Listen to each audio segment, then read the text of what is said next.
everyone, I'm here with Danielle from Chocolatay Confections. Let's start off with the beginnings. Introduce us to the small-scale artisan chocolate production. What is it? So we are chocolatiers. We're based out of Chapel Hill, and what we do is we use premium, fair trade, sustainable, cultured chocolate, which is made for professional chocolatiers, to make all of the creations that we offer. So we make our own infusions, and all of our ingredients are ethically and mindfully sourced, mostly locally sourced. And so we really use traditional candy making techniques to make French-inspired, globally inspired, handmade chocolates. Yeah. What motivated you to start a chocolate business in a world of Hershey's, Ghirardelli, and other big-name brands? So it happened actually. My son Mateus, who's here, has a severe peanut and tree nut allergy. So we started making chocolates as a hobby for him because he couldn't eat most of the commercial chocolates that are out there, Hershey's, Mars. And what we learned was to be mindful not only of the tree nuts, peanuts, cross-contamination, but also all of the ingredients that go into confections.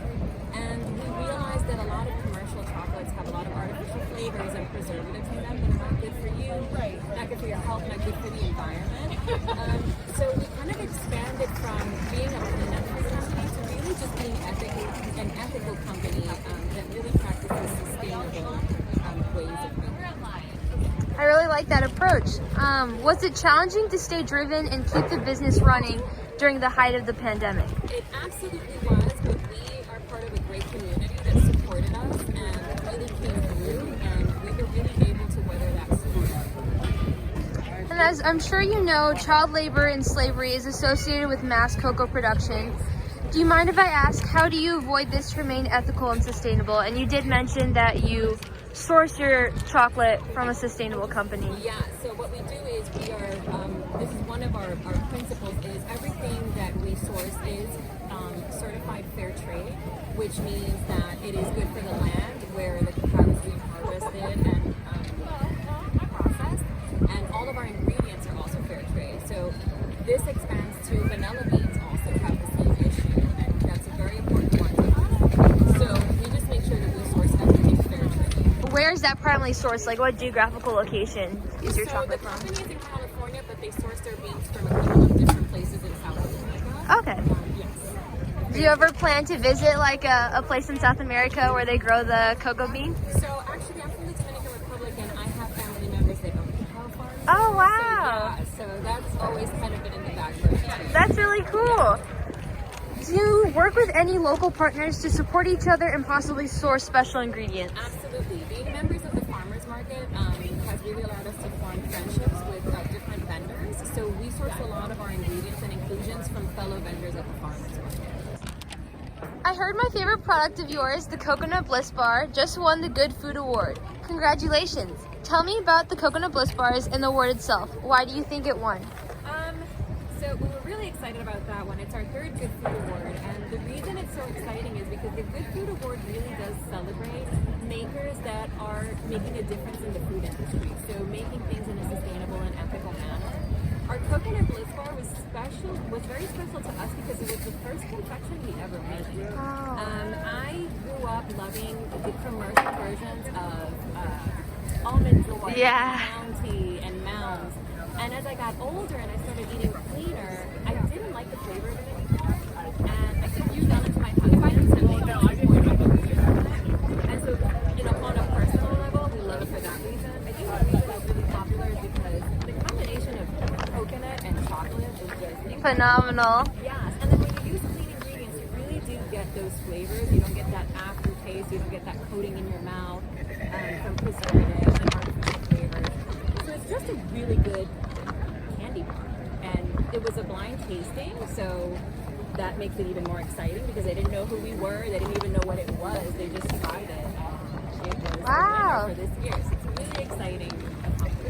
You mentioned your husband. How do you two work together in this business? So when we started, he made all of the chocolates, and he taught me, and together we've kind of taught each other and done it side by side. So he usually does a lot of the molding things that we do, creates new recipes. I do more of our classic confections, the stuff that we've been selling for 7 years that sells really well that our customers really love. And we just have a really good partnership where we can just kind ideas off each other with textures and flavors and just create. Where did he learn to make chocolate? He took an online course, a basic online course to learn how to do tempering within Nicole Chocolatay. So he learned the basics of tempering, you know, scaling a recipe, things like that, dipping. But it all really came from just practice. Just a lot of practice and a lot of trial and error. And then same thing for me, I learned from him and then just a lot of trial and error.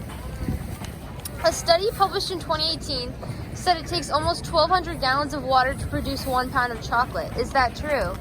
Actually, I didn't know that. Sounds right.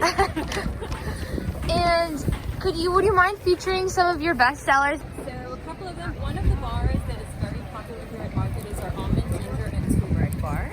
Ooh. So it has candied ginger and turmeric from a local farmer here at the Durham Farmers Market. It also has almonds and it's a 72% dark chocolate. Our sea salt caramels, they're made with Madagascar vanilla bean, all of the organic ingredients, also dipped in a dark chocolate, a 72 dark. We're really excited about this one. We sourced a new type of chocolate. It's a 66% organic, and this has toasted pistachios and dried tart cherries. So this one's a really yummy combination. And I will also show you a very popular one. It's our fruit jellies. So these fruit jellies have 5 different flavors. I have mandarin, peach, pear, morello cherry, and mandarin. So we were trying to recreate the flavors like in a dull fruit cup. And those are chewy and sweet and soft. Oh, I have to try those. Yeah, those are pretty yummy. And we just kind of do a whole assortment of candy bars. Do you have anything special for Valentine's Day? I do. I have a raspberry rose. The picture of it right here shows what it looks like when you cut it. It's a large format bonbon and it has 3 layers, 2 types of ganaches, and a jelly compote. So to conclude things, instead of the question I typically ask when I do these videos, let me ask you this. Why should the incoming generation invest in the sustainable chocolate industry? Well, because it's what's going to keep us moving forward as a society. We have to take care of our planet. Climate change is a real thing.